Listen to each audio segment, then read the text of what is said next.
Hey everybody, hello and welcome to the another episode of the Snap No Tap podcast. I'm Tony Cecchine, along with the one and only Jose, Pepe, Giuseppe. What else can we call you? Mr. Cardinale, Joe Cardinal. How you doing, Joe? I'm doing good, Tony. How are you this morning? Well, according to my computer down here, it's 90 degrees outside and it's 8 a.m. Oh man. So yeah, so what is it by you? I'm just looking it up right now as we speak. 69. So lucky number. You got a good number. Yeah. Well, I got 90 over here. So That's at 8 insane. o'clock in the morning. So it's gonna be something else today. But I hope everybody in America, at least here, had a nice extended Memorial Day weekend last week. Now the next one coming up for us is the 4th of July. And then sadly will be the what do you call that one in September now? Labor Day, and will be like the official end of summer. But Man, yeah, I really try not to think like that because I start to Yeah. get in the habit of counting down the days already. I don't know if that's just like a Midwestern thing or you just, no, just, I did that growing up in Cleveland, but the emphasis was more or less on, I got to go back to school, yeah, we went. I was going to say, I thought once I was out of school that I would be okay with the end of summer, but it's school is not the issue. It's the weather, man. And I mean, Oh, I know yeah. it's kind of stating the obvious, but it's just the people who are actually able to escape and like get out of town for the winter, for a good stretch of time. I think that's the ticket, man, because yeah, it affects your whole year, really, that seasonal swing. Well, again, too, back when we were kids, Cleveland, the east side of Cleveland, where I lived, where you've seen it off the lake, Mhm. we'd get trounced with snow. I mean, trounced. It was bad. And so we kind of look forward to that because we're thinking we're going to get a snow day. We're not going to have to go to school. So now, of course, since you're out of school, you just, the snow, you can have it. But yeah, you're right. It's all for me now. It's like weather based. But for sure, I know my grandparents told me this growing up. The older you get, the faster time goes by, it seems. And boy, are they right. Yeah, absolutely. I think, yeah, that cliche about like you grow up slowly and then you grow old fast, or like the days are long, but the years are short. I mean, there's a lot of phrases for that phenomenon, but absolutely, I can't believe, well, yeah, even the year, all that stuff. I think it's just, yeah. So part of it is, it's almost kind of like trying to be Zen-like about it and be in the moment and enjoy and slow things down. I do wonder if, do you ever seen that movie? I can't even remember if it was called Click or whatever. I think it was an Adam Sandler movie, but basically where he could Oh. fast forward parts of his life. I mean, it's not a great movie or whatever, although Kate Beckinsale's in there. So that alone is worth watching any movie. But basically he had like some kind of magic remote control where when shit was bad with his life, he could just fast forward it.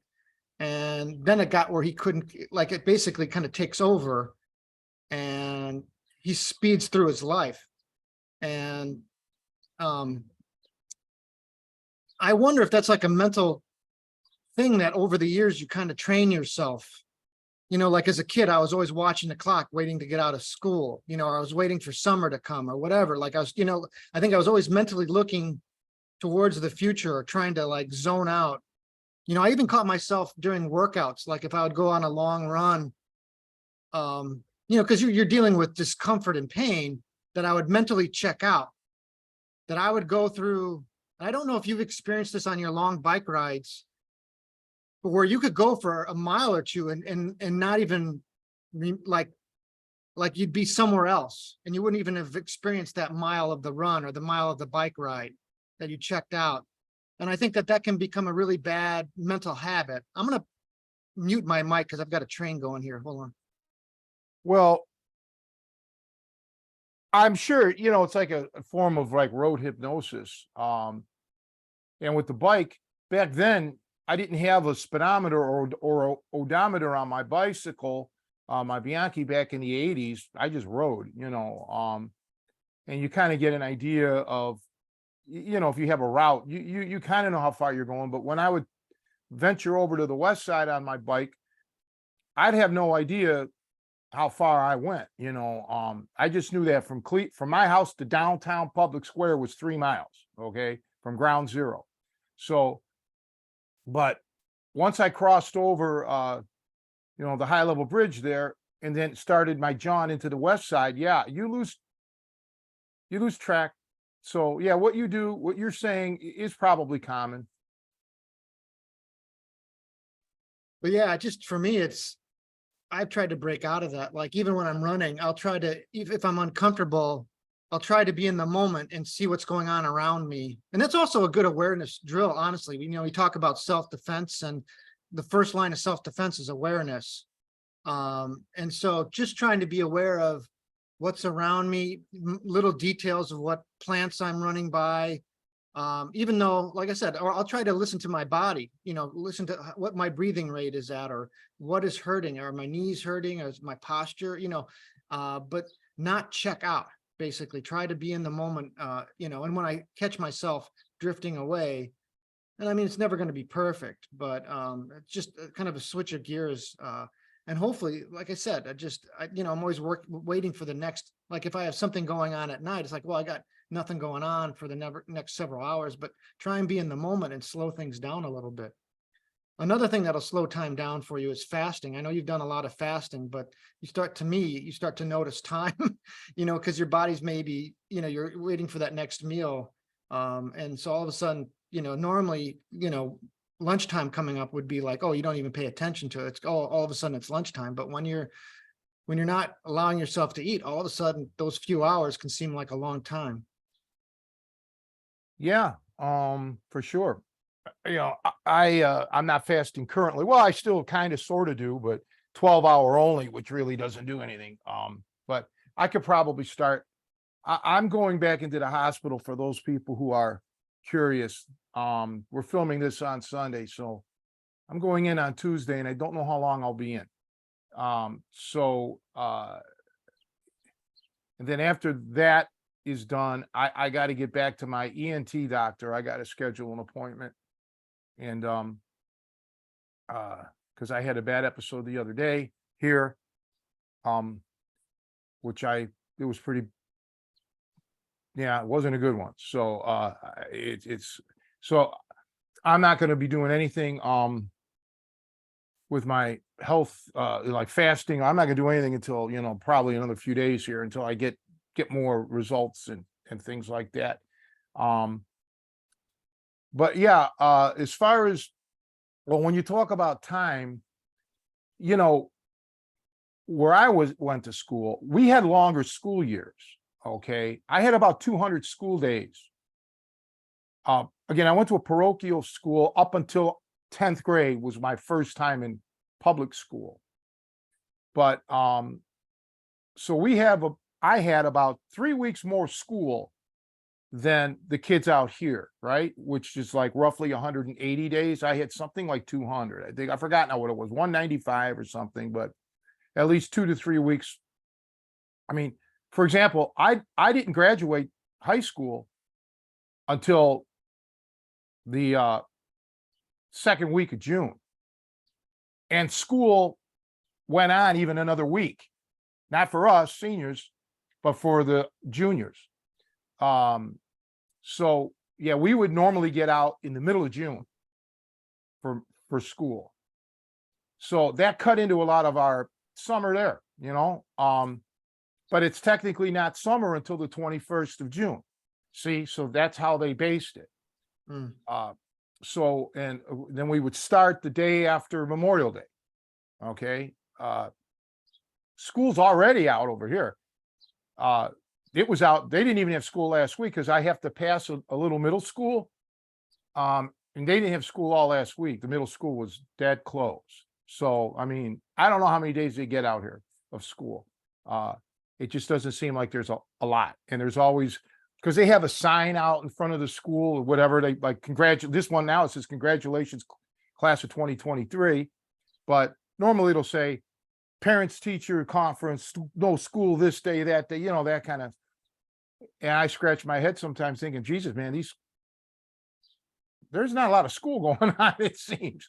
So that ties into my summer, I guess my clock of growing up, knowing that, for us in schools, our summer doesn't start really until almost like the 4th of July. By the time you're out of school, you get a couple of weeks and then it's the 4th of July. It kind of sucked. Yeah, that's kind of bad. And then we were talking earlier about snow and snow days. That can add on, at least like for us, if there's only so many they could do and they'll tack them on at the end. But yeah, my ability to focus those last once it's nice outside, forget it, like studying and yeah, no way, I can't, and most kids are checked out. It's rough to go that long. I mean, to me, the ideal is like from Memorial Day to Labor Day, that should be the break. I know some people went to school and like some of my cousins in St. Louis, whatever school district they were in, and I don't know if it was public or parochial, but they did year-round school where they would go, I don't know, 8 weeks and then get 2 weeks off, or I don't even know what the pattern was. But I don't know if I'd like that at all. I don't know if I'd like to be in school as much as they were during the summer. I mean, they got a lot of breaks throughout the year. It'd be interesting to hear if there's like any kind of, quantifiable data on if that helped. Because I guess the thing is, they always say when kids go away for 3 months, there's there's like you lose a lot of ground and then you have to start back up. So but I don't know, mentally, I don't know. There's once you're an adult, there's so very few times where you get that kind of a break. I think it's a pretty special thing. And so I just would be really hesitant to trade my summers.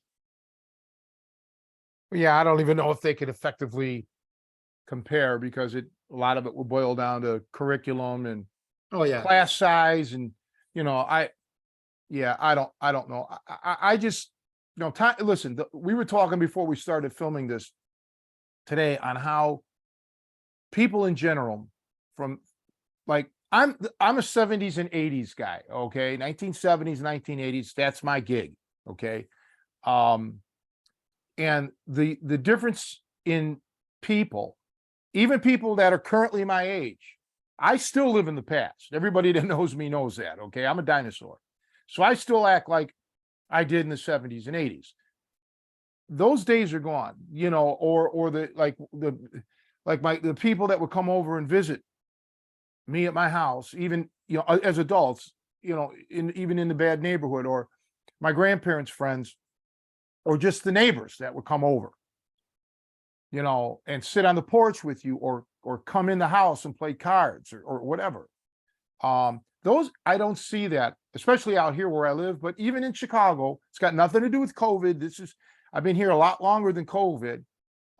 There's just a change, and I don't like it. I think there's a bigger detachment than in the past.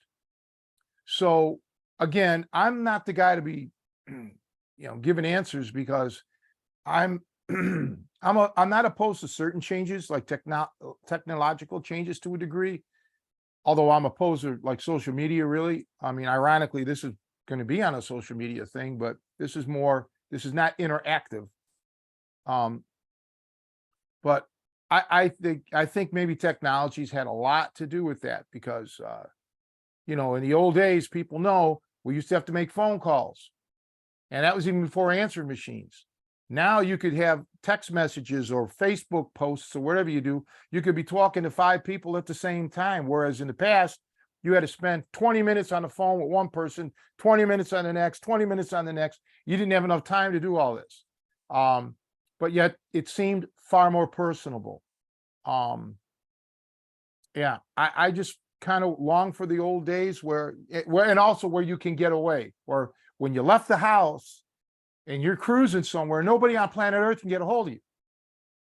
There's I love that. We don't have that anymore. Yeah, I mean, you're right on both counts. Yeah, you can always be connected, so you can't detach, but also people are, and I think a lot of people are making this observation, are just not making that connection. I mean, even when people are together in the same room, a lot of times they're on the phone, and I'm guilty of this too, the habit of just always checking your phone and seeing what's going on. And we were, again, talking before the podcast. I think for me, it's just a lot like food. It's so much easier to have processed food nowadays. It takes effort to have, healthy, you know, whole grain and natural foods. It's more expensive. It's the same thing with your social interactions. It takes more efforts, and you have to be deliberate about it. So it's a lot easier. You can kind of get that artificial fixed by just, texting people or being on social media. And so you have at some level, mentally, it's like, you're seeing posts of your friends and whatnot. So it feels like you're seeing them every day or keeping up with what's going on in your life, but you're not really. It's all through that artificial lens, and and yeah, I'm sure it's going to have, and there's hopefully I don't think we'll ever go back to that, unless there's a major collapse or something like that. But it is, just the way things are getting further and further apart geographically. I mean, people moving out to the suburbs, and, you have to drive everywhere. It used to be that you were one walking distance of, stores and everything. Now you can't get anywhere without having to drive 15 minutes. So that, it's technology, it's the way our society is organized. I mean, I guess there's a reverse trend. A lot of people are, like, younger people are moving back into the cities. And I know a lot of people too, who don't drive or don't have cars, but again, they're not necessarily going out and walking to get things. They're just getting things delivered now. So, I mean, that's kind of, I mean, it's not all because of the pandemic, but the pandemic has definitely been obviously I'm stating the obvious here, but there's a huge impact on how society gets together. I mean, my work's not the same at all. It's 100% different. I mean, my career, if I had anticipated the way it was going to go, I would have, been making some serious considerations for maybe looking for something else. But I used to have a fairly good community where when I worked. You go into the office, and it was almost like, I mean, to me, subconsciously, it was very much like being in school. You had all your buddies, and you went to lunch, and it had that same vibe. And I think I say subconsciously because a lot of times I would dream that I was back at school in high school, but I would be with my coworkers. So clearly however I was feeling about it had a similar vibe. But now, because I'm in IT, literally there are people who never go in the office. They work 100% remote. So, like the way you and I here are interacting, that's the only way I'll ever interact with them. And it's not the same. I mean, and so, yeah, it's gone from what was like, it really had a social part of my day, and that's all gone, this job, pretty much. So, yeah, it's not a good trend. No, there's a lot of bad trends, and it's easy to blame it on the pandemic, but or whatever. This shit's been going on. It's been brewing for a long time, and I believe it's all social media. That's the death of society as we know it, because people say shit, right, or write shit you wouldn't say, you wouldn't do at that time in person. However, because people now are getting so bold with their anger and their name calling because they see it everywhere, they're now starting to actually even do it in person. And there's becoming a lot of bad results. Okay, a lot of confrontations and stuff, or other people who are just more meek, saying, I don't want to be around these people, so I've got to try to rearrange my schedule to make sure I don't go to the gym when certain types of people are there, or I got to go to the store early before the assholes get there and shit. um yeah, that to me is, it's, listen, I was raised by my grandparents. This is an important thing for a lot of people here. Some of you who don't remember your grandparents or really only visited them occasionally, um you may not really know how that generation, and I'm talking the World War II, the greatest generation, how they really were. I know it firsthand because I spent, 23 years of the first 23 years of my life um, around nothing but World War II people, okay, and even slightly older. And let me tell you, my grandfather's friends, they all used the F word, they all cursed, I mean, this is a fact. People don't get it because they watch movies from the 40s and 50s, and there's, or they'll watch Ozzie and Harriet or some show like that. There's no cursing, there's separate beds, that's not how it really went down, okay? Believe me. And when I was around the next generation of people, like Korea and Vietnam vets, also during that time frame, I was exposed to those people. Same thing, all the curse, but it was never, how can I say this? It was never violent, all right? It was never about killing people or picking out a certain demographic of whatever, right? I think the most violent shit I ever heard growing up, as far as that kind of talk, was about the Pittsburgh Steelers fans, okay? Because we hated the Steelers. Cleveland that's always been a rivalry. And again, that's normally tongue in cheek. So I think that's the biggest difference now. And, as you know, I came from a horribly violent area. And if anybody, we were honestly actually concerned for our safety naturally. So you would discuss stuff like that. But it's completely different now. It really is. And I think it's unfortunate. And unless there's a collapse of social media, we'll never get back to like where we used to be, and that's, to me, just sad. Oh, one more thing I want to add. Every day I get little emails from the Cleveland Plain Dealer, okay, on my email. I get the obits and then like what's going on in Cleveland. I always want to know what's going on in my hometown. So about 2 weeks ago, approximately, about three weeks ago, maybe, one of the, the editors was like, we don't accept anonymous letters or anonymous opinions. We publish people's names. And he goes, we were debating this because certain people who wrote to the Plain Dealer, including children, this is the bad part here. They were getting doxxed, they were getting found, and they were getting threatened and harassed and actually assaulted. That's how bad it's gotten, where people are taking this shit now and putting it into real life. So that about 2 weeks ago or so, they made the determination to now allow just anonymous. So your identity can never be found out.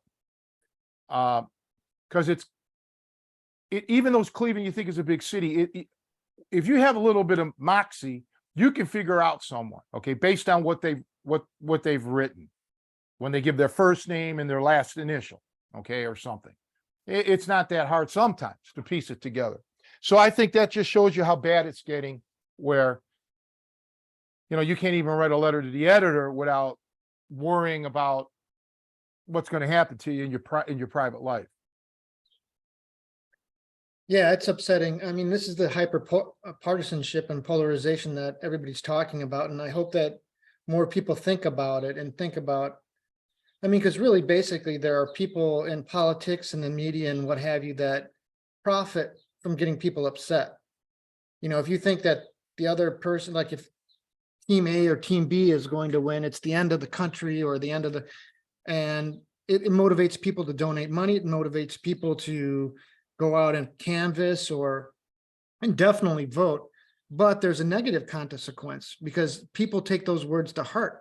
And, like you said, this is not just the pandemic. This has been building for decades, I think, people, because this goes back even before social media. There were radio personalities who made millions getting people angry and upset. And they could give a shit about the consequences of what it does to people's lives. I've talked to people politically who have lost friends and not lost, but cut off friendships and family members. They won't talk. They get so upset about these things. And you just got to kind of ask yourself, whether you're left or right, if you're that upset at the other side, or whether are you being played a little bit? Are you being punked? Are you being manipulated? I mean, I remember watching this news special. It was talking about a guy who was using social media, and he made his money, and he would post to both left and right. He knew how to get both sides agitated, and that would get clicks, and he got rich doing this, regardless of what your perspective was, he manipulated both sides to get money. And you're right. I mean, your average person who cares about this country or cares about things is going to be manipulated, and people are obviously agitated and manipulated to the point of violence now. And it's going to take a deliberate effort by the people in positions of power to try and diffuse that. And I don't know if they have a motivation to. I don't know if there's an incentive for them to tone things down a little bit. And it's not going to happen overnight. I mean, this has been, like you said, brewing for a long time, and it just keeps building. So, hopefully now people are a little aware that what you see on social media, I mean, and that stuff, not only people within our country, but it's, foreign agents and governments can post, a lot of stuff comes in. You guys say, where's the source here? What are they giving me? Why are they, because, I mean, this is the first time really in human history where all over the world, you can get propaganda directly to you. Before the governments used to have to set up radio stations and try and broadcast across over the border, and people had to tune into the radio station, or they drop leaflets. But now, a clever government agency can target, everybody in their homes with information. I've heard like a lot of crazy stories, like where they take over kind of like defunct news. They title themselves like defunct, and they actually just repost regular news stories. And it's kind of like a sleeper agent where they're giving regular headlines. And so you start to trust them as a news source. And then when they want to, then they can start, occasionally filtering in bullshit to manipulate people, misinformation. That's an interesting thing that you brought up, because originally we were going to talk about like a 1 degree of separation kind of thing. And I don't want to talk about that but I will give you an example of this. I had a cousin who sadly passed away about, less than 2 years ago. Brilliant scientist, MD, PhD, brilliant. We're talking the best in the country with DNA, genomes, and he was involved in the Lost World with Michael Crichton. He did the theories behind him and all of that shit. So he knew Michael Crichton. So Michael Crichton actually did a speech, and I believe it was called the Gell-Mann amnesia. All right. And basically and this ties into what you were saying, what Michael Crichton said was, and the example that he gave is that you can read a newspaper and there could be a story on a subject that you are an expert on, that you know everything there is to know about that subject. And you can read that story that's written and you could blow holes right through it. You could say, well, this is completely not true. This is completely irrational. As a matter of fact, it's even the opposite way that they summarize this. This is completely phony. This is bullshit. Then you go to the next page, he said, and you read a subject that you know nothing about. And it's like, oh my God, I can't believe this is happening. Wow. The point is, if you read one story in that newspaper, you have to just assume now that almost everything in that newspaper is bullshit. All right. But people have this bias. And he called it, as I said, the Gell-Mann amnesia, where yes, you know that this story is fake, but now you forget about that when you're reading a subject that you have no knowledge on. And literally in the courts of law, you can be disqualified as a witness. Okay. There's a Latin term for it. I don't remember what it is. I don't need to know what it is. But basically, if you get up on a witness stand about something, some subject, and you just get destroyed because your facts are you're just unreliable, then you're gone as a witness. You're never going to be, nothing you say anymore can be taken seriously. And I think that gets lost with a lot of people, all right? That they'll believe something that is so obviously untrue, that has been proven beyond any doubt to be false, but they're already lured into this way of thinking, right? They're going to start believing they're still going to believe anything that any outlet or person will spew, as opposed to saying, yeah, I can't really trust this. And ironically, getting back to Michael Crichton, the example, another finishing example was that if you knew somebody personally, not on television, not on radio, but in your daily life, and this guy would always lie to you, and you would know it, you would never put any trust in this guy. You just wouldn't. But we have this thing where if we see it written in a book, or we see it in the news, or on the news, or on the internet, there's subconsciously, it's like a magnet making you believe, when your critical thinking skills are thrown out the window. That's a problem, Joe. That's a problem for a lot of people. The problem for almost everybody. I mean, I think everybody should be on the guard and question your assumptions about things.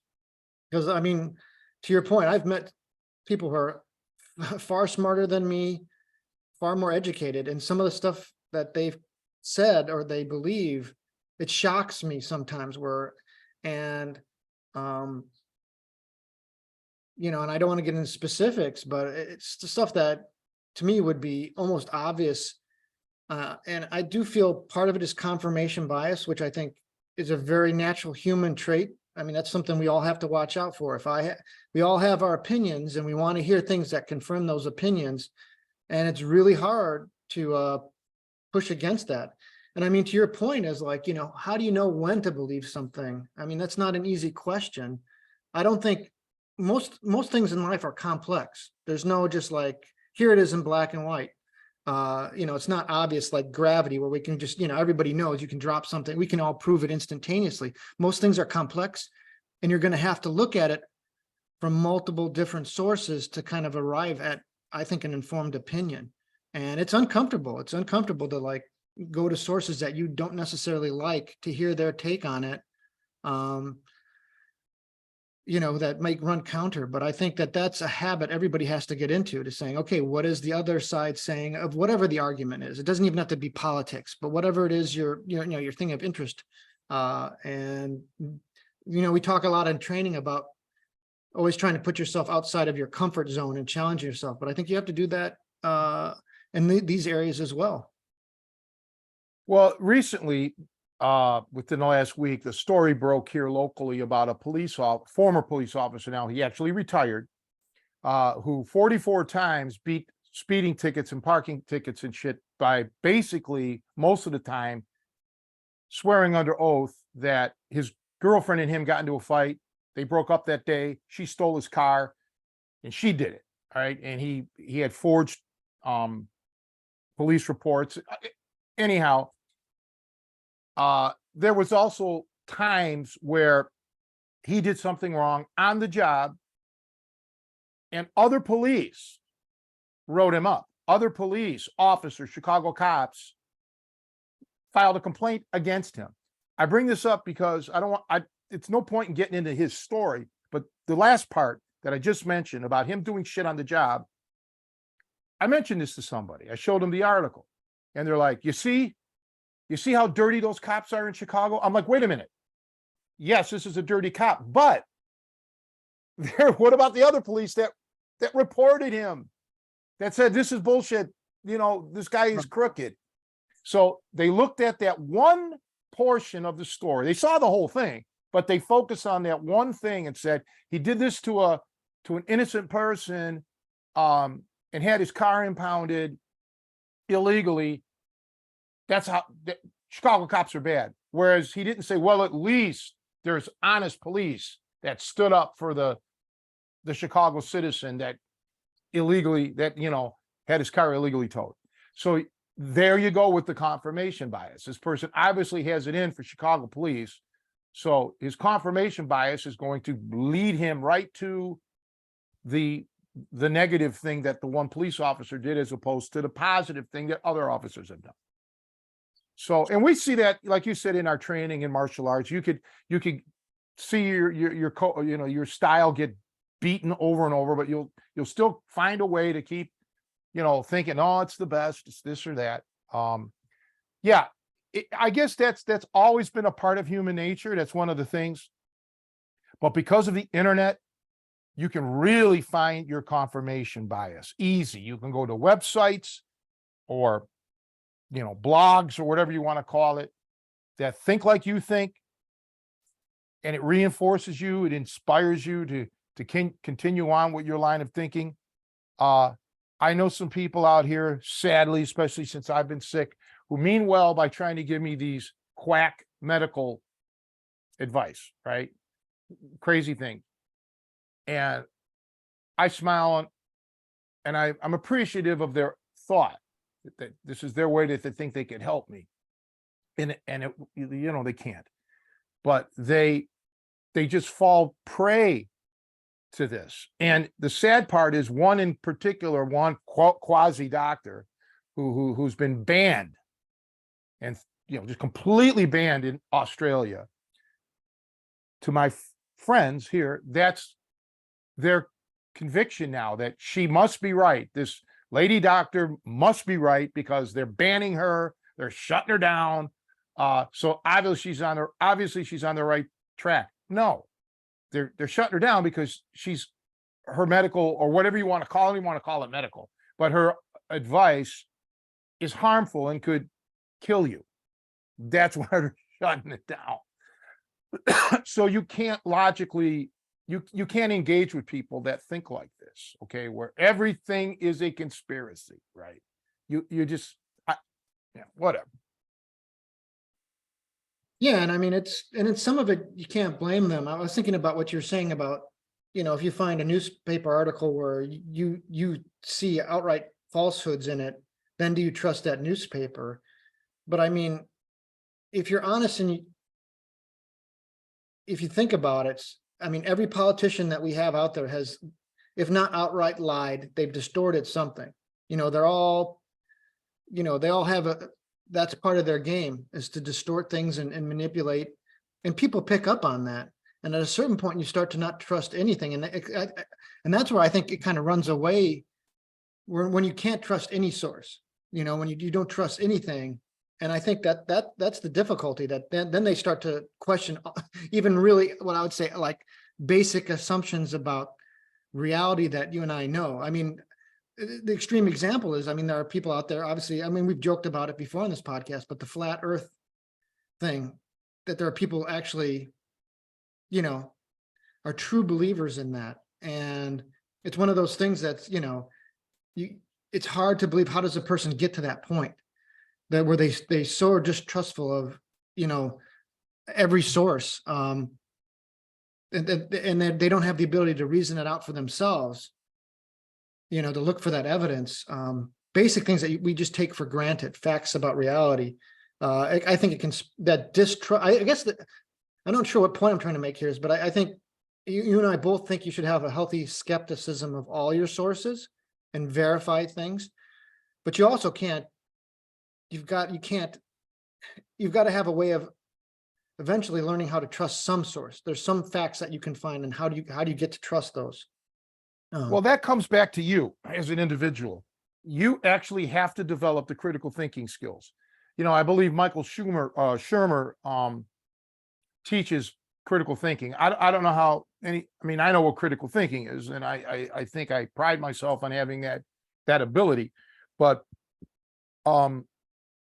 there are subjects naturally that I don't know anything about, but my spider sense will tell me something isn't right here, and let me just keep on digging deeper, or get to an expert that you know and trust. There's very few subjects, Joe. I mean, how can I word this? There's a lot of things going on planet Earth that I really just don't give a shit about, right? It just, like, I don't know, Australian rules football. I couldn't care less about Australian rules football, or even soccer, right? I'm not into soccer, hockey. I don't care. So if somebody tells me Mario Lemieux was better than Wayne Gretzky, okay, no, I just don't care enough to go into that debate. So on subjects that I do know a lot about, or I have an interest in garnering more knowledge, yeah, I'll try to get as much insight in it as I can. And you know, I've known people, as you guys know, that are the best in the world at what they do. They're absolutely the best. Okay, there's no Jerry Sigler being one of them when it comes to music. But I didn't agree with everything in the world that Jerry said, and even musically, while the science behind what he said was great, even if I had his ability, I probably wouldn't play it the way he did it. Okay, I'm an individual and I'm thinking creatively. So even with his skill, if I had his, like, he used to write arrangements for me for a lesson, and he dumbed it down, so to speak. He made it so it wasn't beyond my technical abilities to play. And I still would add a little variance to it, which he liked because that's helping my improvisation. But I just did it because to me, this sounds a little better, and funny, I did an arrangement of a tune, and when Ronnie Moon was still alive, and I played it for Ronnie, he just loved it. He's like, "Wow, this is great. I like your chords." I said, "That's funny you say that because Jerry couldn't stand it. He thought my chords, my substitute chord reharmonization here wasn't very good." So there is room for you don't have to become a sycophant here, and just blindly follow a guru. But I just think that people, it's up to every individual to develop that ability to get the base knowledge, understand things, and then critically think about them, as opposed to just parroting something someone says. And I don't know, they should be teaching that stuff in school. They should, like in grade school. Why wait until college? It's too late. Start it as young as you can. Like credit, like money, how to pay bills and things like that. That should Absolutely. really be important. They used to have home economics, all right, back in the day. That's before my school never had it, I don't think. But teach people about this, about their finances and this and that, and maybe, just maybe, they wouldn't be getting scammed and Yep. taken for a ride like so many people have happened, and they get wiped out. No, you're absolutely right. I'm going to go off on a tangent on that point a little bit, and then come back to the critical thinking. But I mean, you're absolutely right on both counts. Those are two things that should be taught throughout school.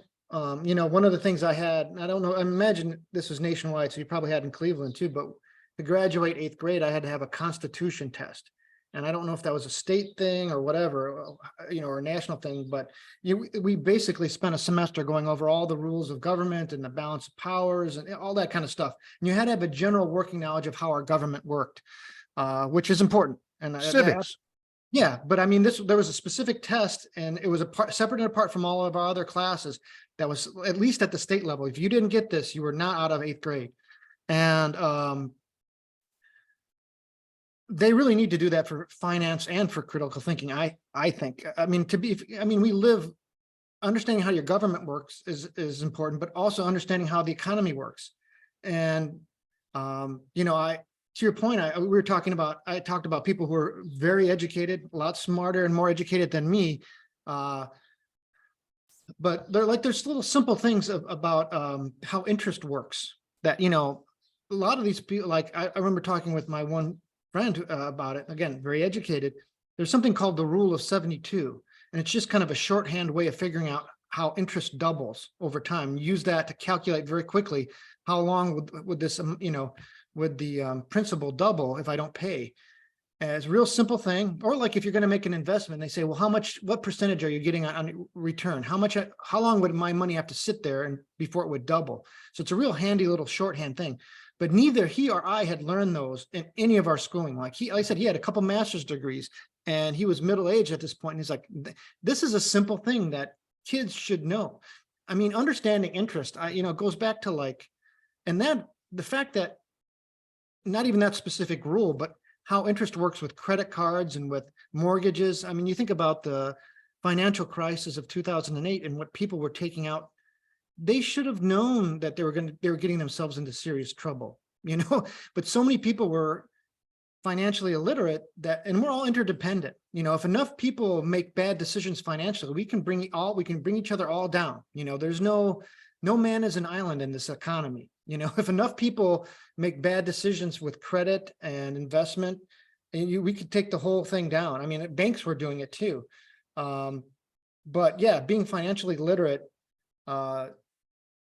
is as important as the hard sciences, in my opinion. I mean, that's day-to-day life. That's the physics of our society. If you don't know the basics of like, how should I be investing for my retirement? How much is this credit card going to pile up on me?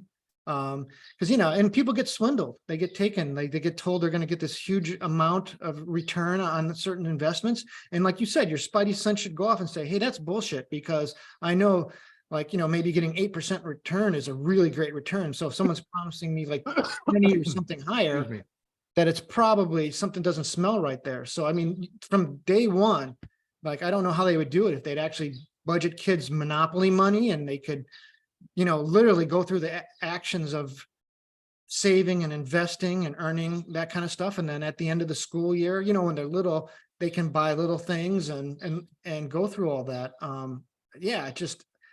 But yeah, circling back to the critical thinking too, a lot of people, I think, pay lip service to it and just think, well, just think critically about stuff, be skeptical, but there's actual rules of how to think. And there are logical fallacies that you can look up. Then they have Latin names and things. So this is something that's going back to antiquity. This is part of Western, education and culture, and they should, teach those. So like one of them is the ad hominem attack, right? Where you get into an argument about someone's ideas, and you'll say, well, you can't trust this guy because, I don't know, he like, whatever, he was an asshole. He said this or that. Yeah, but we're not talking about him. You're sidetracking, you're kind of disqualifying him, where it's like, no, we're actually talking about his idea, but that happens all the time in discourse, where they start to attack the person, not the idea or the concept. Whataboutisms. Exactly. And there's all these just classic, they're like rhetorical tricks. And again, yeah, public speakers either consciously or unconsciously use them to give people disinformation. And I remember being, pretty frustrated when I was younger, getting, I'd hear a good argument from one side on an issue, and I'd be like, oh, that makes a lot of sense. And then all of a sudden I'd hear a counter argument and be like, oh, yeah, that also makes a lot of sense. And I'm like, well, how the hell am I going to make up my mind? And you really have to dissect these things and say, okay, what he's saying here is irrelevant, or he's appealing to an authority that doesn't matter. I mean, there's an actual system, and some of them, I mean, it can get very complex, but I think there's, I think like Carl Sagan actually had some kind of like bullshit detector list. He had like literally like 10 things. Ask yourself these 10 questions when you're reading something to see if it's passes the smell test. Start simply there. But I absolutely think that clearly, yeah, a lot of our ills in society, yeah, to me, it's almost like a form of self-defense. I mean, people are trying to take advantage of you for various reasons and give you misinformation, and you need to arm yourself. Just like we try to physically prepare yourself, you have to mentally prepare yourself for these things. I'll go a step further too, and I agree with everything you said. I know one man in particular out here, well-to-do, and he's real tight, right? I mean, and he really doesn't spend a lot of money, okay, on anything except like he likes to take cruises, and long cruises, okay, 3-4 week cruises, but anyway, he's garnered, he's in his 70s, he's garnered enough money, and I'm like, what's the point? You live so frugally that you're never going to spend it. He's never going to spend the money he has. It's just never going to happen. It's just not even feasibly possible. And that's his business. But you get to the point where you're so wrapped up in this interest rates and this and investments and blah, blah, blah. And you lose track of having an enjoyable life day in and day out. If I had this guy's money, I would be helping people for one. That's a definite yes. But I think I would enjoy my life a little more than he does. Okay. Because he just doesn't seem to be enjoying his life. He tries to make up for it, like I said, with these cruise ships, and jamming everything in a month at sea, which is going to, I mean, the cost on that's thousands and thousands and thousands. Whereas every day could be a little vacation for the guy, in essence, if he would just open up a little bit. So, and I see that even with people sometimes with their training, they can become so over the top with their training that they miss out on other things in life, or you hear people about their career, they're so career oriented, they destroyed their marriage, okay, because they're a workaholic. And for what? That's just my way, and I'm not saying I'm correct, but I just believe in, trying to enjoy your life, finding things that make it enjoyable for you. I've been lucky that my tastes in life have always been modest, simple. I don't want to go on a cruise at all, let alone for a month at a time. If I had to do that, my God, I mean, I'd have to work 20 jobs. I don't want to fly around the world and see Europe and see Asia. And I mean, nothing wrong with doing that. That's just not me. But I've been lucky, as you have been, if you would really open up a little more about it. We don't need to go around the world to go around the world. I lived in Cleveland and Chicago, where the around the world came to us. And I could meet people from different cultures, and I get to know them, and I experience their country through them. I've been invited to their house. Let's say they'd make me dinner. My friend Lana from Russia, she used to make feasts, all Russian food. I've had Polish, I've had Italians. This is great. I mean, the food I'm going to get here is going to be better than if I went to Italy, from these homemade people, the Italian immigrants. So I think a lot of people don't look at things like that. Chicago is still one of the highest tourists. A lot of people want to come to Chicago from around the world. Yet there are people here where I live now, approximately an hour and a half from downtown Chicago, that don't want to go to Chicago. They have never been to Chicago, have never seen the wonderful museums or the beautiful work, or the beautiful architecture of the homes and stuff, or the food. And now their thing is, well, I don't want to get shot in the head, because that's all they hear on the radio, on the TV news, is the violence they think in Chicago. So, yeah, I've always looked at things differently, and maybe that's because I came from a poor family. We didn't have that kind of extravagance, that wealth. I saw the house that you were raised in. Man, I would have died to be raised in that house or in that neighborhood. It didn't happen for me. But you weren't far from the Germans and stuff over there. Okay, the German hood. So you could, you can't tell me you didn't have any exposure to that. Yeah, it's just, I think sometimes people just, they don't even see the beauty of what's around them. Well, yeah, I mean, you're talking big picture stuff now too. I mean, kind of, I was mentioning it's important to be financially literate, and obviously you got to have your financial house in order, right? I mean, that's food and housing. But if you become obsessed about it, like that guy, you kind of become the Scrooge, where you could do all this good and you could enjoy life, but instead you're, counting your shekels. And like I said, I'm sure for some people it's a little bit like sports and gambling, when they get kind of really in a high level of investing, and that can be its own form of entertainment. But when you're dead, you're done. This is, you only get this one shot at this life. And you were talking earlier about, in the morning you sit out there on your porch and enjoy the morning. That's a simple thing that I think, I was thinking about my grandparents and Sasha's grandparents. They'd always, every morning or every evening at sunset, they'd be out on that porch, just sitting there watching nature and just kind of sitting back. And I mean, wherever we live, there's something to appreciate and enjoy. You don't have to fly across the world if you can't.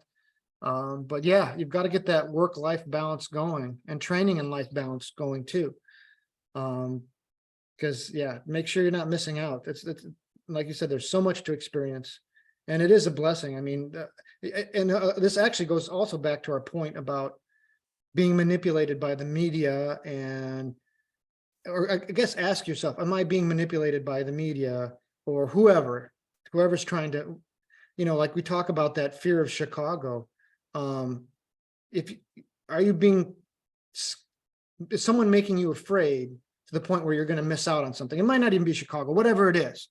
If they're just basically playing something up. Because yeah, I've met people not even here, but like I have in-laws in California who've never been to they live across the bridge from San Francisco, and they won't go there for X, Y, or Z. And San Francisco is a beautiful world-class city, all kinds of culture there. And they're missing out. And it's a shame, they're not taking, and, part of it might just be kind of being in their routines, but I've had conversations, and they are afraid of X, Y, or Z. And, I mean, yes, there are risks to anything you do. If you go, in this day and age, unfortunately, people are getting killed everywhere. In some degrees, you pull in the wrong driveway, you could die. But more people, you're likely to die in a car crash if you get in your car. So if you're smart about things, but yeah, I've had conversations with multiple people, and I can tell, I think I know what your news sources are, because they're afraid of going to X, Y, or Z, or afraid of doing X, Y, or Z. And yeah, there are definitely some places you have to avoid and be smart about, but yeah, you just don't let people play you and miss out on things. Yeah, yeah, I agree. And another thing you hit on, out here, outside of Chicago, everywhere you go, everywhere now, there's gambling machines, legal, all over the place. I shoot pool technically at a gambling place, right? I've never gambled on those machines. I don't know how to do them. They're slot machines with all these different games and cartoons, and and I said the other day when I went to shoot some pool, I said, I don't want to hear people bitch about the economy. When you're losing $400 or $500 on the poker machines, okay? If money, stop gambling. You always hear about how much they win. You never hear about how much they lose. And these are the people that come out of there and they're bitching about something. Well, you just lost maybe even $100. Man, I could have had a lot of fun if I had that $100. Think I'd have a good meal, or I'd go get grocery shopping, or I'd do something. So, and they bebop around. They go from one casino to the next, to the next, to the next, or gaming club, whatever they technically are called. So, I have a hard time sympathizing with them. Like, I know one man, very nice guy. He ran into some trouble for years now. He's run into some trouble with he got a DUI, and it's lost his license, and lost his car, all that jazz. The bottom line is he's about $2,300 away from getting everything final, getting his car and his license back. $2,300. Yet I see him all the time trying to get the 2,300 in one fell swoop, and it's just nickel and diming him to death. He might win a little bit, then he puts it right back in and loses over and over. Whereas if he just wouldn't gamble for just a few months, he'd have his money. So this is another thing. This is an addiction for some people. That. Absolutely. Just as drugs and alcohol, or performance enhancing drugs. Yeah, it's just we all have our vices. That's just a given. I don't know of anybody who doesn't. I don't think I've ever met anyone who didn't have some sort of vice.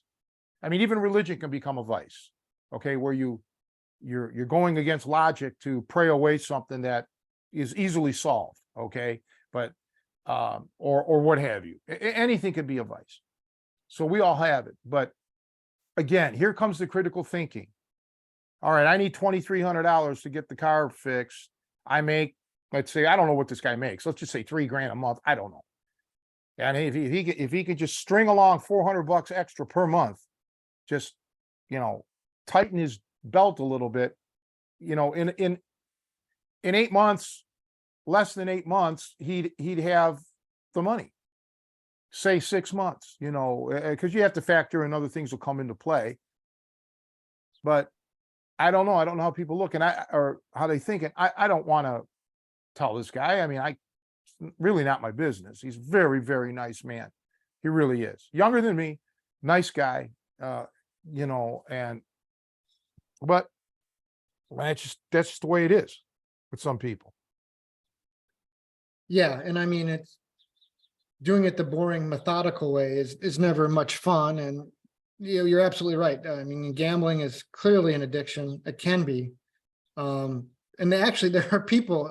I mean, it's all about, like, you know, brain chemistry and getting that dopamine hit when you win. I remember hearing, I don't remember where it was a story about some woman who, you know, through the lottery got like some 10 grand payout. And her family, after she passed away, they kind of calculated over her life. I mean, once you get that 10 grand payout, she was forever chasing that again. And they know, basically doing the math, that she had spent more than that 10 grand on tickets. You know, the math wasn't right. She had basically she'd spent all that money on lottery tickets and whatnot for the rest of her life, trying to get that again. And yeah, I mean, we talked about financial education, knowing some probability and some statistics, and just understanding how gambling works, and that over time, the house always wins. You stay there long enough, you're going to be a net negative. You know, they're a profitable business for the people running it. So that should tell you something, that ultimately you're going to be paying out. And, but you're right. I mean, once you've got that, because, and it's the same thing. I mean, I think it's literally the same type of neurotransmitters that when you get a drug hit, that when you score on gambling or when you win, you get that rush of winning. And you get that a few more times, it starts to click, and you just always chase it. Well, you're right. And I knew that early on because I used to play pool for money lots back in the days of my youth.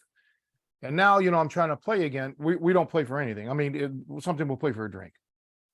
But yesterday, my buddy wanted to play partners with me. I really didn't feel like it. I said, all right, I'll play a game for free, for nothing. And I ran out about 5-6 balls, and then I wasn't in stroke. I was struggling. I knew that. And whatever, we lost that game. And I just told him, I said, you know, I don't want to play anymore. I just don't. No, I take that back. We won that game yesterday, but I just didn't want to play anymore. So I don't want to play anymore. He's like, come on, man, one more game. I'm like, okay, but I don't want to do this, you know? And we lost that second game. And then I said, I don't want to play anymore. He's like, let's play the third game, tiebreaker. I said, Rob, I don't want to do this. But we did. And, you know, but you got to know when you're in the groove and when not to be in the groove. You know, I've walked away from shooting pool when I was winning because I knew when to quit. I knew that, you know, okay, I've got enough money. This is what I wanted to make today. I wanted to win X amount of money. So let me go. And years ago, I took a blackjack course, how to play professional blackjack. And that was one of the things that not only did they tell you technically how to play the game, you know, by the percentages, and, you know, if the dealer's up card is this and you have that, you know, your percentages or whatever. But he taught us about gambling, to not look at it as a gamble, look at it as a job, and ask yourself, how much do you want to earn? What do you think is a fair wage? Now, this is back in the 80s. So, you know, $100, $200 a day, which you're not going to become a millionaire maybe, but whatever you thought was a good wage, that's what you attempted to earn. And if you hit that money, let's say it was $100, once you hit that 100, you walk away. Okay. You have your gambling money here and your other money here in this pocket, and you'd never go past your allotment. Okay. And that's just the way it is. You know, Don't try to make up for your losses the next day. Just always strive to make that, let's say that it's $100. Always strive to make that 100. If you lost today, don't try to make up for it tomorrow by winning 200. That's the trap that people fall into. You have to have acceptable losses and know when to quit. And I feel that's the case in a lot of things in life. And when we say quit, we don't mean permanently quit, but sometimes you have to walk away, and regroup and come back another day or another next week or whatever it is. And that even involves training. Sometimes you just got to walk away. You got to put your goal on hold a minute because your goal may be working against you, and you just need to refresh, regroup, and come back with a different approach or mindset. Some people just can't do that. Well, it takes discipline. It's not easy. I mean, you mentioned it about training. It's definitely hard when you have a goal, something you're reaching for, and all of a sudden you feel maybe like your body's telling you no, like maybe, a lot of people will not listen to their body and they get injured. Maybe you're not feeling right or something's off and you push through. I mean, that's something I think especially as I've gotten older, is been much tougher. Just, I'm used to achieving certain things, whether it's lifting or running, and maybe I can't achieve things as quickly as I used to. And that's hard. It's hard to be honest with yourself and reassess your goals if you have to. But yeah, whether it's physical or financial, a very similar strategy. I remember hearing someone talking about investing. Same thing with like how long do you hold on to a stock? And they kind of had a rule, like if I've earned this much profit on the stock, I'm going to sell. Like, I buy in at this level and it gets to this level. This is when I sell. I'm going to be disciplined about it. I get my profit. Now it may go further, but it also may drop off. But they always are trying to make that certain set profit and be disciplined about selling things at that point. Because yeah, it's in a lot of ways, playing the market is just another form of gambling, depending how you do it, I should say. And obviously I'm no expert there, but I remember a very similar strategy of like, this is how much I'm gonna, when it gets to this amount, I'm selling. I'm not gonna, and I'm gonna keep moving on. So yeah, very interesting. And the other thing is like, yeah, it is tied in with emotion, and you have to kind of divorce yourself, and that's, I think, part of the hard part about all these things we've been talking about, whether it was critical thinking or gambling. I mean, we're emotional creatures, and we can get caught up, and it's very hard to be detached from that and recognizing yourself, being self-aware that like, why am I clinging to this idea, or why am I getting upset about having this discussion, or whatever that behavior is. You've got to recognize that emotions play into it. Well, and you can become obsessed with sports, for example, as a fan. No matter what the sport is, fanatics about it. And hey, as long as it's constructive, in my opinion, and you're enjoying it. But I've seen people pretty much just devastate their life, devastated over losses, that, it's a sport, it's a game. Believe me, these athletes don't give two shits about your personal life. Okay. They don't care. They're not going to cry over you. Don't cry over them. People lose track of that, or actors or actresses, and, or what have you. None of that makes, to me, doesn't make any sense. But again, I'm old school. I'm a diehard Browns fan and Indians fan. Cavaliers, well, the Guardians now. Cavaliers, but mainly the Browns and the Guardians, Cleveland Guardians. And I would love to see the Browns even in the Super Bowl. And I certainly would want to see the Indians win the World Series. Okay. But I can't build my life around that.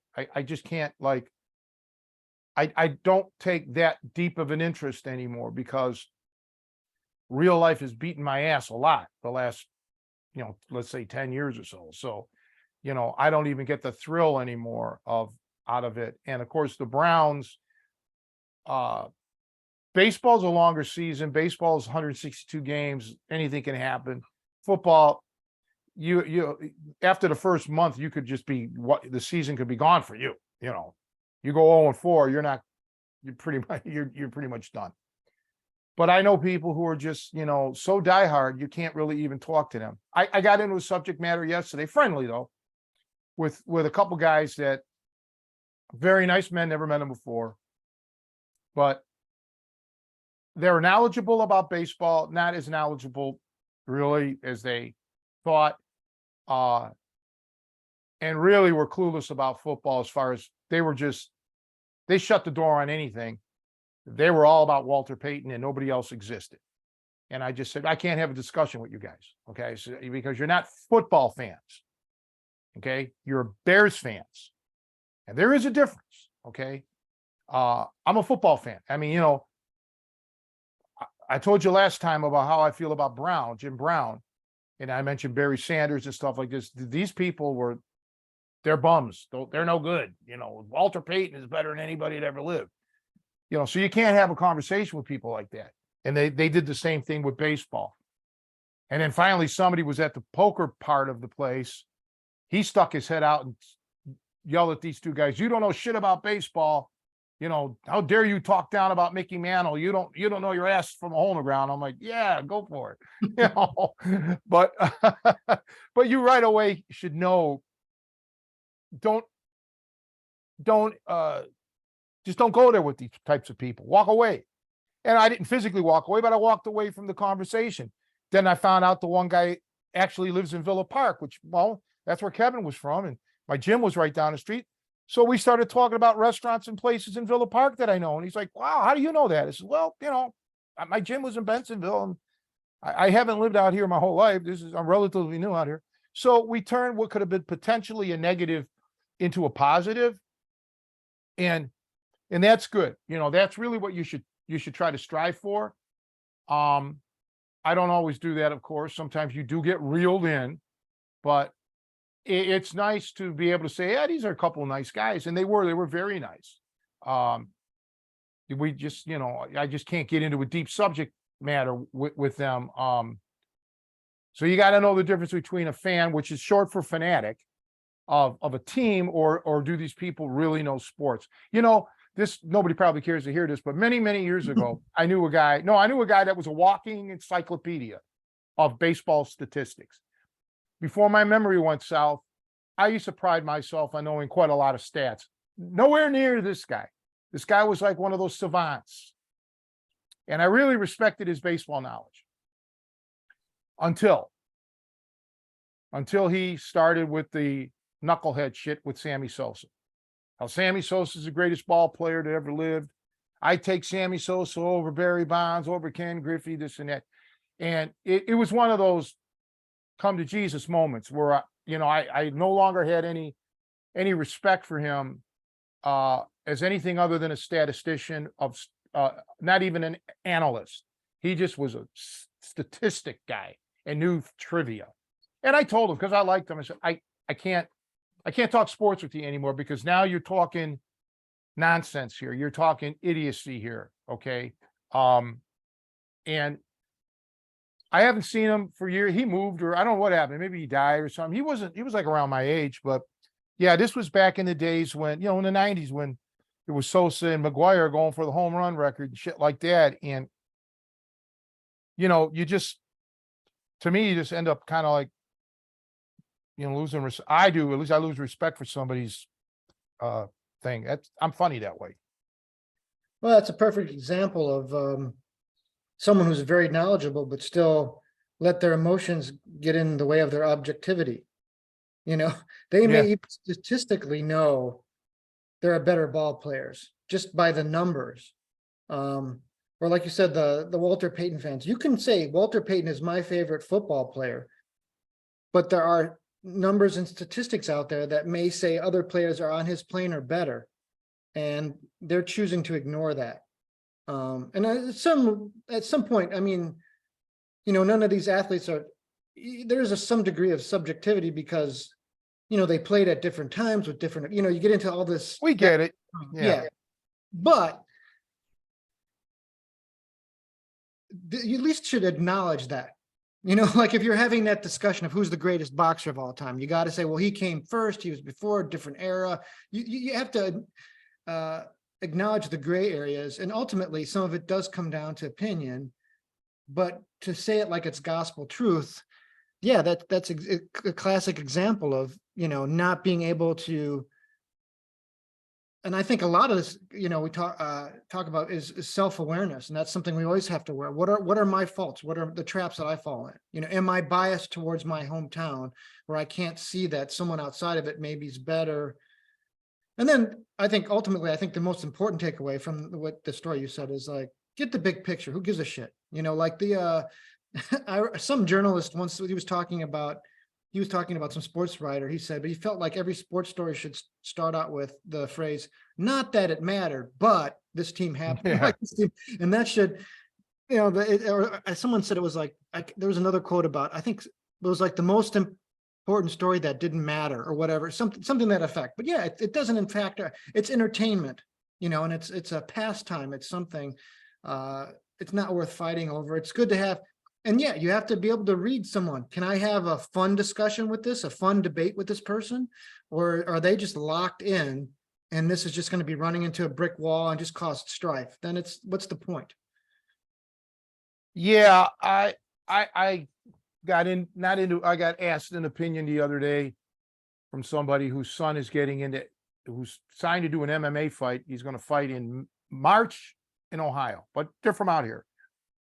And he's, just been training at some local MMA gym or whatever. And this is his father, because he knows what I do for a living.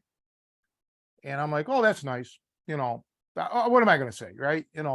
But then what the father said was shocking to me and indicative of, I don't know, a defect somewhere. He said, my son should be fighting Canelo Alvarez. He says, that's what I want. I'm going to try to negotiate this. And I don't know this guy that well, but obviously the man is unbalanced. I mean,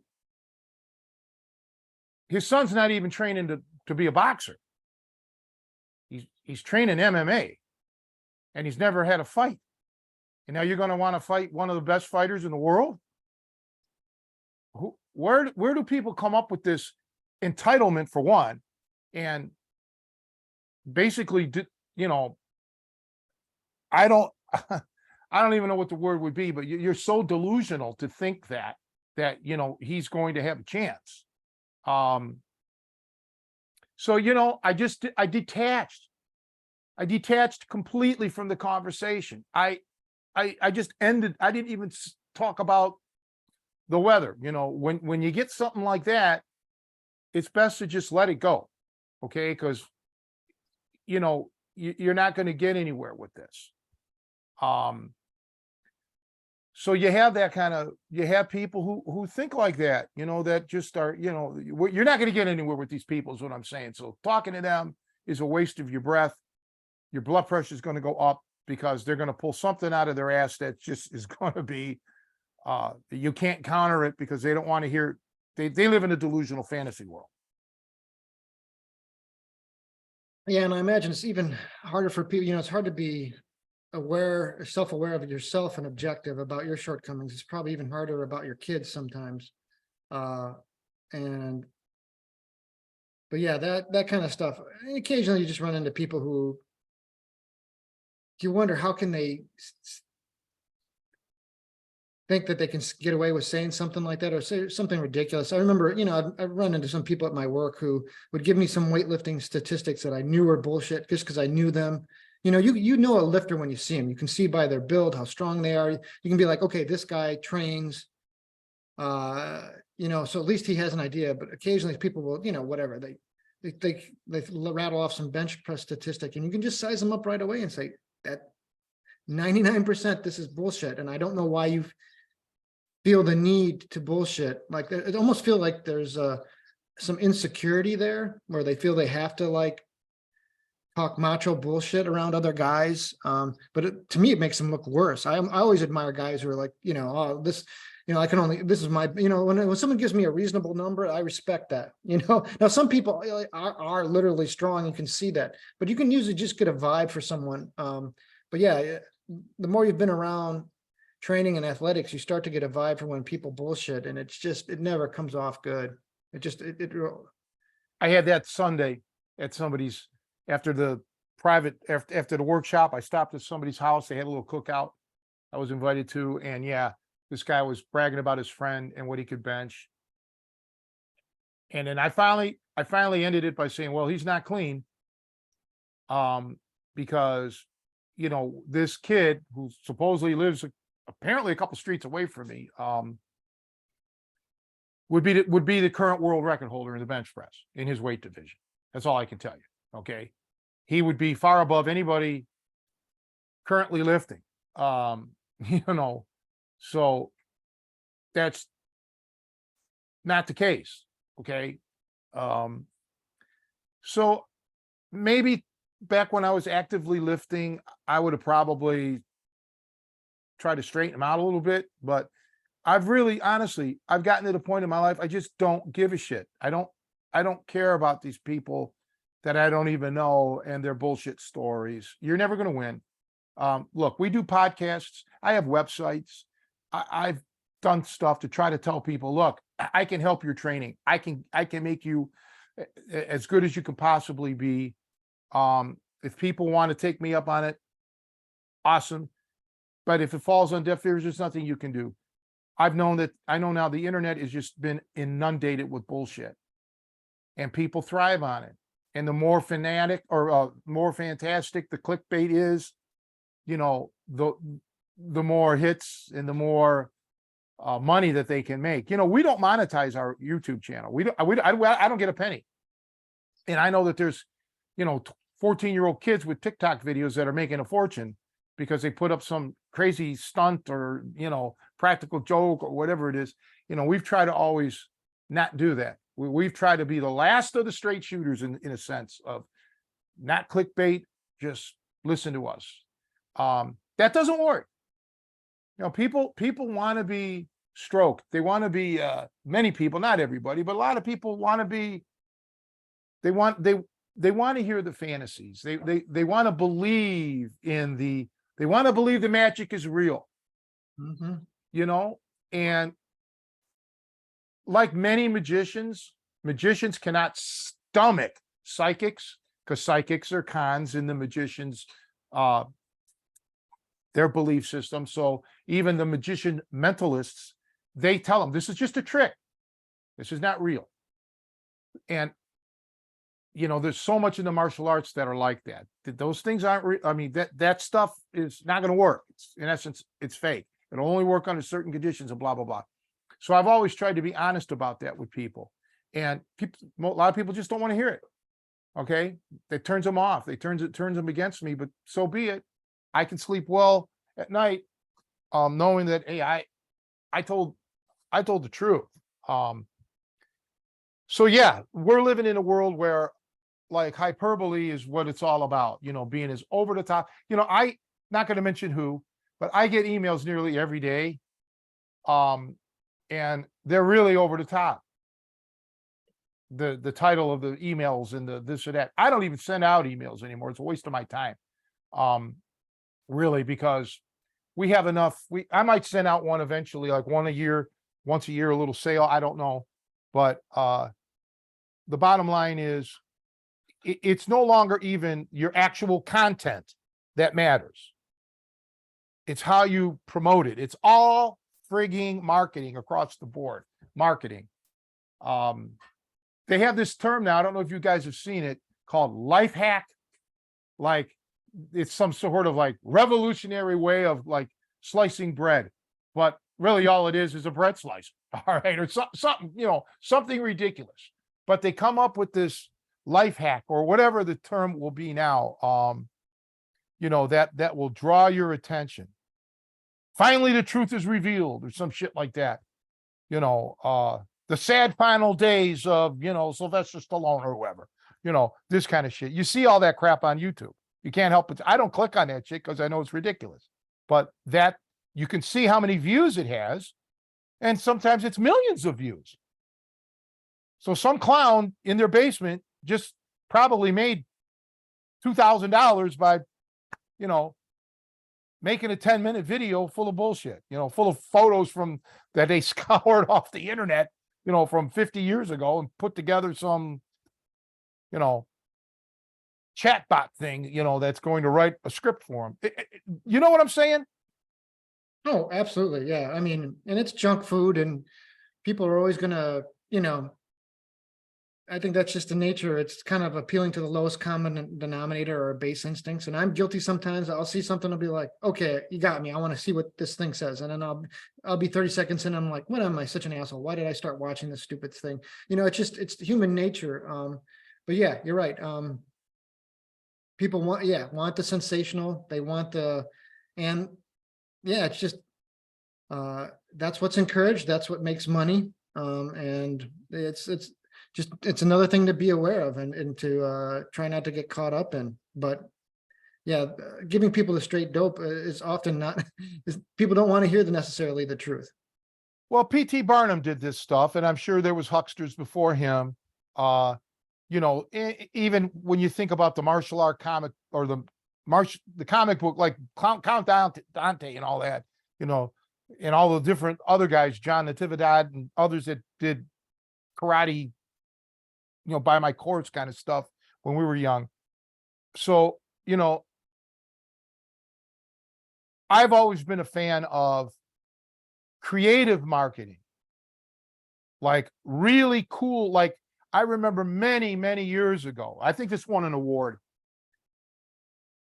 They had these like dominoes set up. You know what dominoes are? Sure. And it was elaborate. It was unbelievable how nice these things were falling. Live shot. I mean, like it was not edited. It was, you could see the whole thing going on. And then after this beautiful thing, the last domino hit a cassette tape. It was on the edge of the table. The cassette tape fell off the table, flipped, because this is physics. It flipped and it landed in an open cassette player that was underneath, fell right into the slot. And then you saw a guy close it, and it was Maxell, the world's finest or whatever, audio cassette tape. That is frigging cool.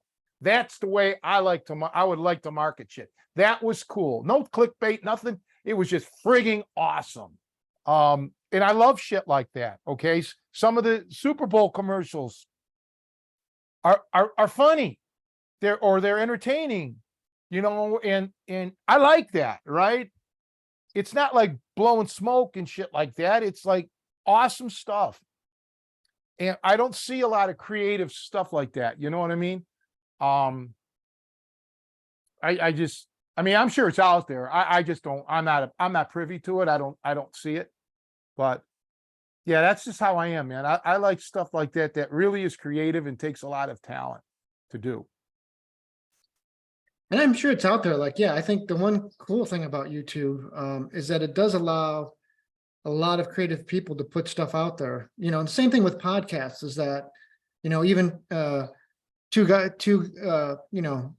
jamokes from the Chicagoland area can, sitting on their couches, can have a conversation and broadcast it to the world for those who want to listen to it. But there's the trick is you have to mine for that. You have to mine for the diamonds. No, I'm not saying that our show is diamonds, but the benefit is that and the statistics are staggering about how many thousands of hours of content are being uploaded to YouTube every second, or I can't even remember, but it's mind blowing when you hear about how much is out there. But yeah, like 90% of everything is garbage and coal. But the good thing is that, there are people putting out creative things like that, video or that audio cassette thing you said there. There are people putting creative videos out there, and you can find them, but you got to kind of get used to blowing past all the bullshit and garbage. Well, you said the word jamoke. The first time I ever heard that jamoke was on Beretta, the television show. Tony Beretta, you know, Robert Blake, who passed away not too long ago. Yeah, jamoke, Australian, which the Australian thing actually came from Dick Biondi, who was I didn't know this at the time because I lived in Cleveland, but he was a DJ out here in Chicago. I don't know if he's still alive or not, but I apparently he came up with that. He was the raving Australian or whatever, something. He came up with the term Australian, but yeah, I remember some. I don't remember all the words that Beretta used to use, but yeah, jamoke was one of them for sure. Absolutely, I learned that word from watching Tony Beretta and Fred the Cockatoo. That was a fun show. I used to dig that show when I was a kid. Well, actually, it came out. It was Toma. Okay, and it was, I believe, Tony Musanti, I believe, that did the series. And for whatever reason, either he quit or something happened. And then they rebooted it as Beretta with Robert Blake, who's Italian, was Italian. Mickey Gubitosi was on a Little Rascals, as you know, Mickey. Of course, he had a turbulent life. You know, he got accused of murdering his wife as well, and blah, blah, blah. He beat that case, but lost in the civil trial. But he just had a lot of, he was a different type of guy. He had some things going on. I remember he used to do STP commercials for like motor oil additives and shit. And I don't know if it was on the Merv Griffin show or something like that. He just went off. Said, this shit's all garbage. I wouldn't use it in my vehicle, blah, blah, blah. You know, it's all junk. And, you know, STP dropped him and, you know, they're like, wow. Because I was a Valvoline guy on my hot rods, but I have used STP treatments. I never had a problem with it. But yeah, he was just like that. He was like a loose cannon. You know, I heard he had some, I think he was institutionalized too, briefly in the 60s or something. I could be wrong. Yeah, he definitely had a kind of a reputation, but this has been another, like, it's funny, we were going to talk about celebrities that we've come in contact. It was going to be kind of a light conversation, but I think we actually had a totally different direction. Well, you know, I didn't want to do like celebrities that we met, but like people that really knew each other. Like, that's why, like, Michael Crichton, my cousin knew him. I mean, they were friends. I knew a guy, he used to be like my dad's best friend. We've talked about him on a show before, briefly, Steve Popovich from Cleveland, who knew he was a record producer. He knew them all. Meatloaf, Barbra Streisand, Blood, Sweat, and Tears, all that shit, you know. So I had a 1 degree separation from Meatloaf, but I had a 0 separation with Steve Popovich. I mean, I knew the guy, all right? And I always thought I was going to end up meeting Meatloaf. And if I did, I would have brought up Steve Popovich and I would have been in like Flynn. But of course, you know, Meatloaf passed away as well. Steve's been gone for quite some time. But yeah, because you and I have both met famous people, celebrities. That don't mean that we know them. But yeah, no, this was an interesting conversation today. And I hope people get something out of it. We're just kind of bullshitting here until we can get some more guests. We have guests lined up, according to Joe, but it's always a scheduling issue. It's harder than people think to get guests on because people are busy. Yeah, but stay tuned. I think we have some people in the wings that I think we'll have some good conversations with, and I think it'll be a good time. So, but yeah, this was an enjoyable conversation. Hopefully people got something out of it. Yeah, I hope so too, everybody. So we will, I would hope, I should be here next week. So let's stay tuned and everybody have a good week, and I'll see you next time.